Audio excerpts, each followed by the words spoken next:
Ημέρα νούμερο 3 που χρησιμοποιώ το καλύτερο και βραβευμένο trading AI εργαλείο και πάμε να δούμε εις βάθος, λίγο πιο αναλυτικά, κάποιες στρατηγικές αυτόματες που έχει μέσα.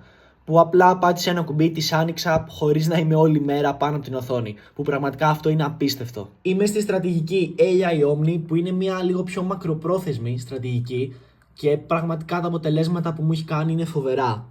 Δηλαδή 8% σε ένα μήνα, 28% σε ένα μήνα και 11 μέρες και πάρα πολλά ακόμη αποτελέσματα, 12% σε 2 μήνες, φοβερά νούμερα. Αν σκεφτείς ότι η Αμερική κάνει 10% σε έναν ολόκληρο χρόνο. Και αντίστοιχα η στρατηγική AI Grid που είναι αρκετά παρόμοια αλλά για πιο σύντομο χρονικό διάστημα.